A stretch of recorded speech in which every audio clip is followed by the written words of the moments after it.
Hey guys, it is Christina here today. I hope you are having the most amazing day ever. Today, I'm going to come and tell you why I tell some of my patients to have carbs.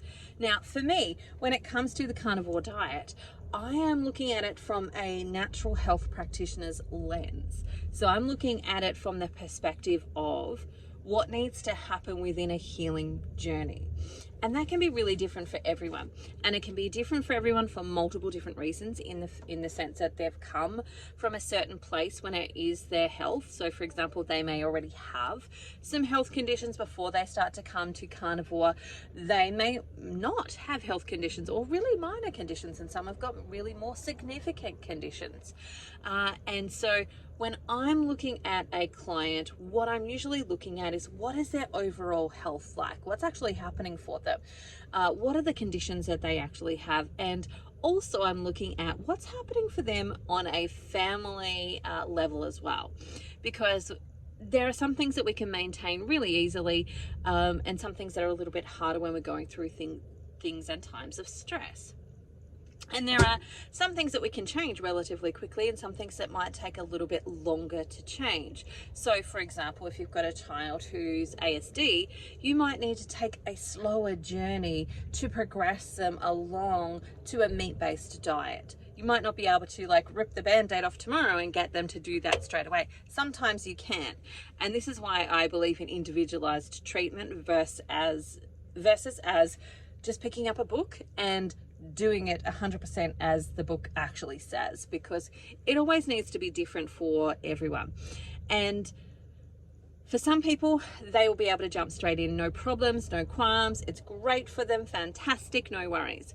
But something that I do know, especially more now that I've done a lot more research and investigation and learning into insulin resistance, one of the things that I do note is that there are a certain subset of clients who really struggle to do that, who really struggle to go zero carb, for example, because they're not being able to convert fat as an energy source.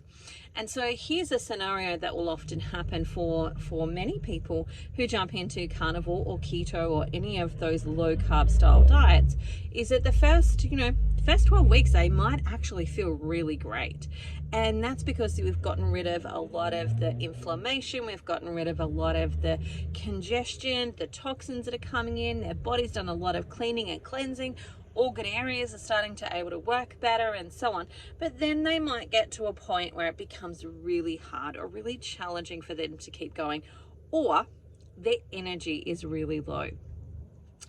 And so for those people whose energy is really low, that's when I'm going to coach them into how to start to shift, how to start to shift that by using things like our GKI, so our glucose ketone index, to work out what's happening with your insulin, what's happening with your glucose, are we actually getting into ketosis, and all of that type of stuff, and actually helping them to transition their body into ketosis so they are burning fat as a fuel source.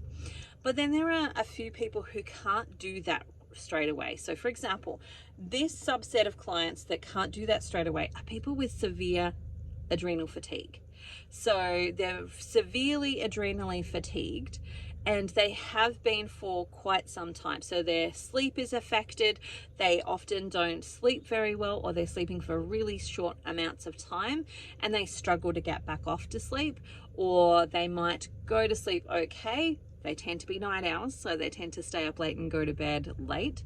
And then usually maybe at the crack of dawn or something happens around 3 or 4 o'clock in the morning, and they're alert and they're awake at that point in time, and they find it incredibly difficult to get themselves back off to sleep. Now, those people are chronically fatigued. So they've got what we would call adrenal fatigue, where their adrenals are really depleted.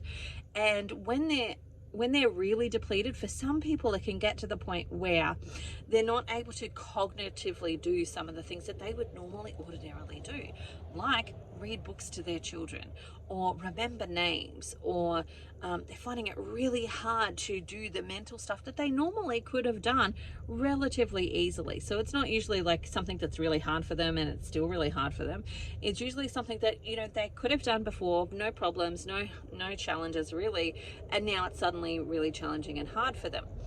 And that's where I would look at them and go, you're chronically fatigued, you've got severe adrenal fatigue. And until we fill up the adrenal cup, we're not going to be able to start to break through some of this other stuff that could be a problem for you, which is insulin resistance. So this is a subset that I'm talking about. People who are adrenal fatigued and they have insulin resistance. So when we go zero carb for those people, they have no primary energy source. So they're not eating carbohydrates, so they're not bringing glucose in and converting it or using it. They don't need to convert it. Glucose comes in, they just break it down and they use it. They're not having that as an energy source, and because they're not converting ketones into fat, they're not able to use that as an energy source as well, or fat into ketones, other way around, fat into ketones. They're not able to use that as an energy source either. And so then they're left without a primary energy source. And for somebody who's adrenally fatigued, that's going to be really hard on their adrenals. And I'm not just talking about slightly adrenally fatigued. I'm talking about the very severe cases of adrenal fatigue. And this is where, for me, when I look at the carnivore protocol, I look at it as different phases of what needs to happen at different stages of the healing journey, because it's about healing, not just weight loss. It's about actually healing. And if you focus on the healing versus the weight loss, then you're going to be able to create really good long-term results. So for example, if you're only focused on weight loss, then you'll probably give up relatively quickly and easily before you move into the stage of being able to do some of the deep healing. Because in order for you to do some of the deep healing and you've got chronic adrenal fatigue, you're probably going to just gain a little bit to start with. And you need to gain a little bit to start with just so that you can get your body out of the fight or flight mode. But also we need to feed those adrenals. And the adrenals need three things. They need minerals, vitamin C, and fat. And so thankfully we can get really good amounts of vitamin C through things like liver and our animal proteins. They all have some vitamin C in them. Minerals, we may be lacking in some of those, especially because we're most likely coming to a protocol like carnivore deficient, where we're already low, we don't have enough already, and then we're asking it to suddenly magically appear. No, we need to replace and build up our storehouses. And so that's where generally I'll have people on things like maybe electrolytes, maybe some colloidal minerals, and definitely some good quality salt. And that's in order to help them rebuild their minerals. And then fat. So people with that adrenal fatigue, especially if they're chronically adrenally fatigued, they need approximately, don't get hung up on the number, but it's approximately 200 grams of fat that needs to come in from animal-based sources so that we can rebuild and replenish the hormones that are struggling to keep up, that are already at the bottom of the barrel. And so when we bring that in, we might actually gain a little bit of weight, especially because in this phase of healing, I'm probably going to tell them to eat some yogurt. Now, yogurt is about, depending on the type that you get, because there's a couple on the market. Some I've seen at, say, 8 grams per 100, and others I've seen at around 20 grams per 100 grams. And so for those people who are chronically adrenally fatigued, what I'm going to say to them is we need to bring in some type of carbohydrate. And one of the easiest ways to do that is to bring in some yogurt, because it's got a much higher carbohydrate ratio than any of our other sort of dairy products, for example, or our animal products. Prawns do have some carbohydrates. There's particular animal meats that do have some carbohydrates, but they're fairly minimal. They're pretty low, and they're going to keep you in ketosis. But if you can't shift into ketosis because your adrenal system is depleted, or you've got too much insulin and you're adrenally depleted, we need to start to get you out of the fight or flight mode first. So the phase that I would be looking at first is the phase of hormonal repair, which is going to take about 3 months. If we can get like good quality fats and stuff into you, it's going to take about 3 months. And we want you to have a primary energy source while you're doing that, so that we're not stressing your adrenals more while they're trying to heal. And in order to do that, we need to bring in some carbohydrates. And I'm usually going to get them to have around 200 grams of some type of yogurt, for example, to bring that in, just to lift up their carbohydrates so they've got a primary energy source to help them function for their day. Now, that will all depend on the individual, what their things are. So some people can't do cow's dairy, for example, but they generally are fine with goat's dairy. So we might go down the sheep or the goat's yogurt way. We then need to play a little bit more where we're going to get those carbohydrates from. So we're looking at about 100 grams of carbohydrates for the day. That's what our goal is.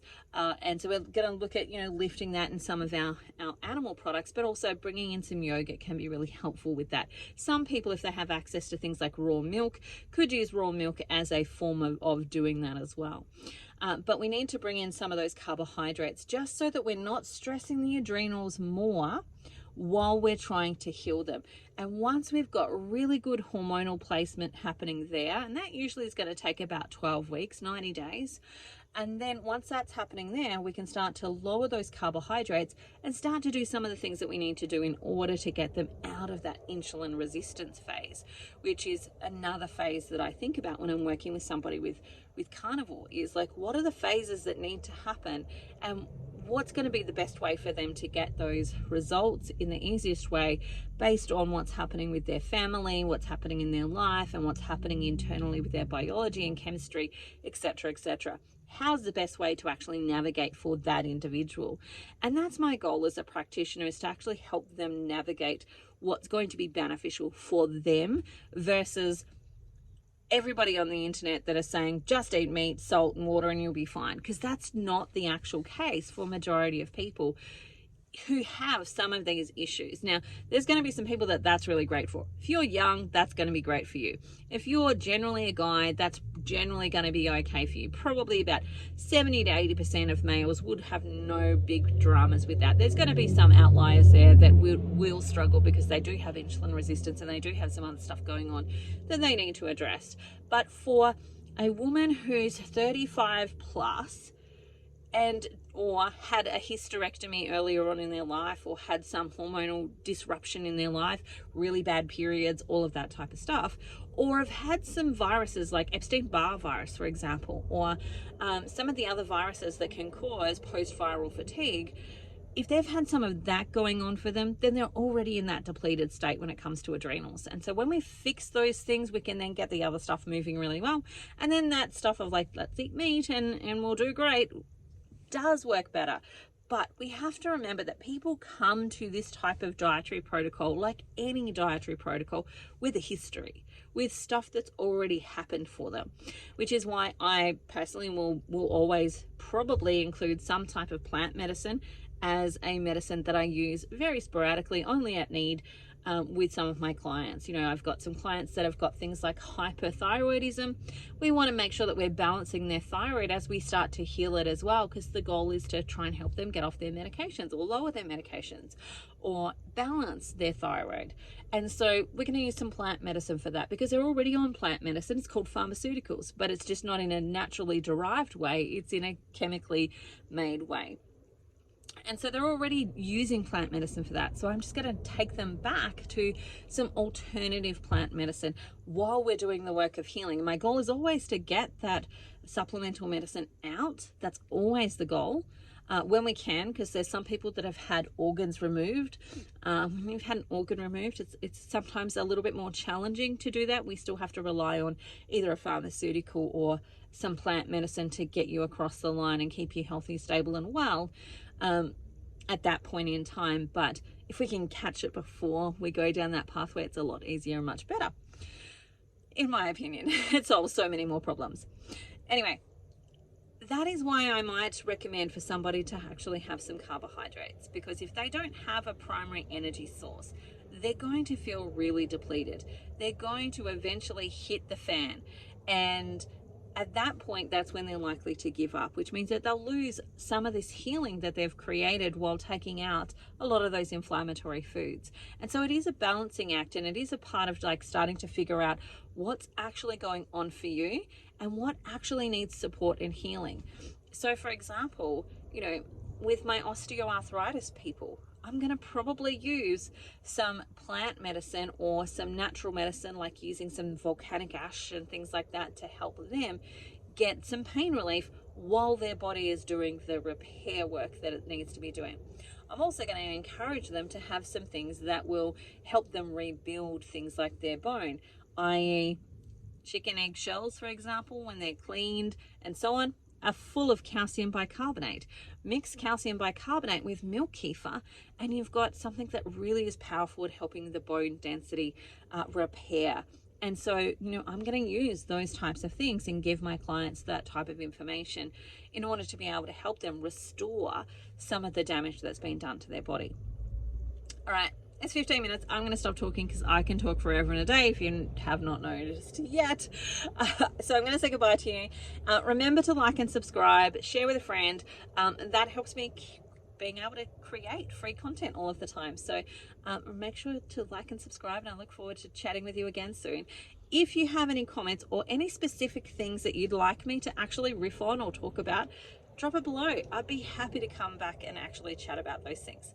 All right, bye for now. I hope you have the most amazing day ever, and I'll talk to you again soon. See you later.